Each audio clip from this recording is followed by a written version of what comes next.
अखिलेश यादव जी कहते हैं कि सनातन ही समाजवाद है। उनका समाजवाद नमाजवाद है।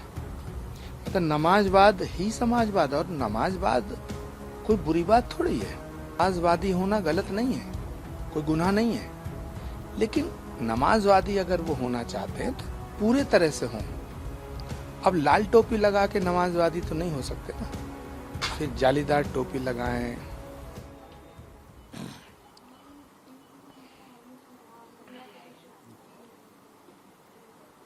देखिए, राम मनोहर लोहिया के समाजवाद और अखिलेश यादव जी के समाजवाद का आपस में कोई लिंक नहीं है। डॉक्टर राम मनोहर लोहिया का समाजवाद सामाजिक समरसता का समाजवाद था, और अखिलेश यादव जी का समाजवाद परिवारवाद, अलगाववाद और नमाजवाद। तो सवाल ये है कि अखिलेश यादव जी कहते हैं कि सनातन ही समाजवाद है, और मैंने गलत कहाँ कहा? उनका समाजवाद नमाजवाद है। मतलब नमाजवाद ही समाजवाद, और नमाजवाद कोई बुरी बात थोड़ी है। बड़ा पाक मजहब है इस्लाम।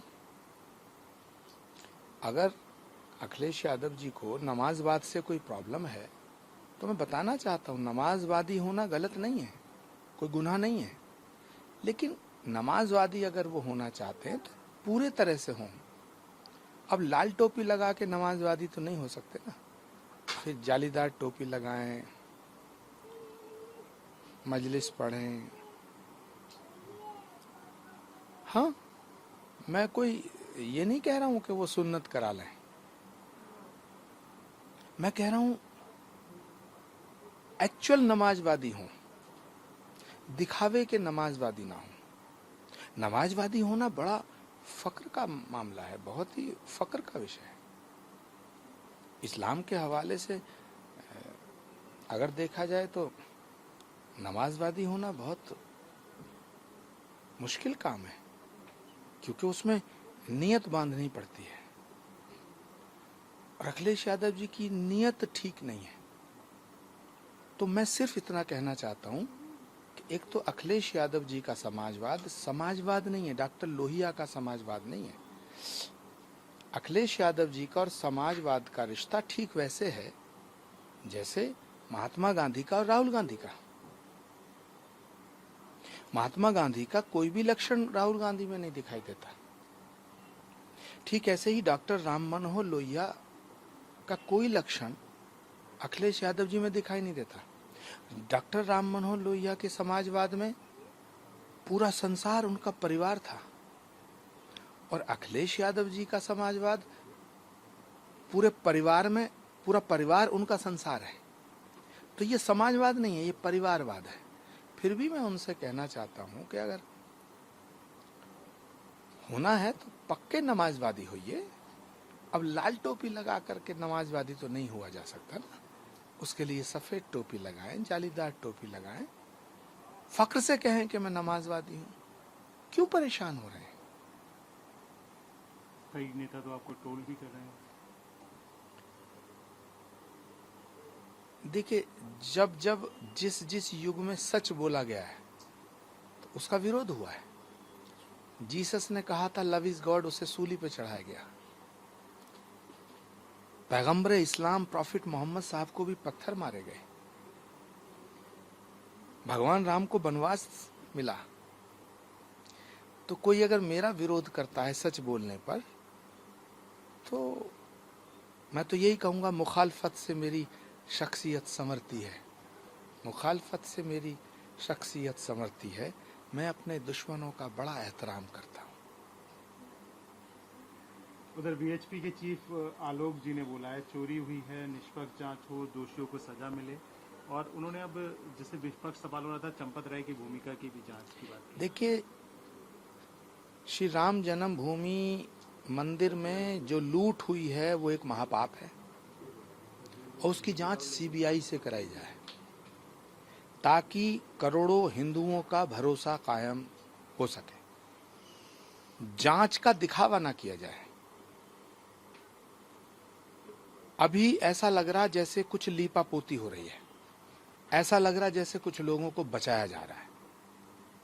और ये भारत के प्रधानमंत्री, यशस्वी प्रधानमंत्री आदरणीय नरेंद्र मोदी जी की प्रतिष्ठा के खिलाफ एक साजिश हो रही है। कुछ लोग भारत के प्रधानमंत्री को बदनाम करना चाहते हैं। तो जांच उच्च स्तरीय हो और उच्च एजेंसी से कराई जाए, सक्षम एजेंसी से जांच कराई जाए। और भारत के अंदर सबसे शक्तिशाली सक्षम एजेंसी सीबीआई है, क्योंकि ये चोरी का मामला नहीं है, ये लूट का विषय नहीं है, ये करोड़ों लोगों की आस्था पे चोट का विषय है। इसलिए करोड़ों लोगों का भरोसा कायम हो, दोबारा से भरोसा, उनके विश्वास का, उनकी श्रद्धा की पुनर्स्थापना का विषय है। तो करोड़ों लोगों के भरोसे को ध्यान में रखते हुए श्री राम जन्मभूमि के इस घोटाले की जांच सीबीआई से कराई जाए। प्रमोद तिवारी भी कह रहे हैं कि प्रधानमंत्री क्यों चुप रहे, इतना बड़ा मामला चल रहा है। देखिए, कांग्रेसियों का और समाजवादियों का कोई दीन ईमान नहीं है। ये हिंदुओं को बांट करके 2027 का चुनाव लड़ना चाहते हैं। ये तड़प रहे हैं, सत्ता से इतना दूर दूर हो गए हैं। कांग्रेस का तो कोई वजूद नहीं बचा है और बचना भी नहीं चाहिए, क्योंकि कांग्रेस पार्टी के इतने पाप हैं जिनकी सजा देश भुगत रहा है। इतनी बीमारियां दी हैं कांग्रेस पार्टी ने।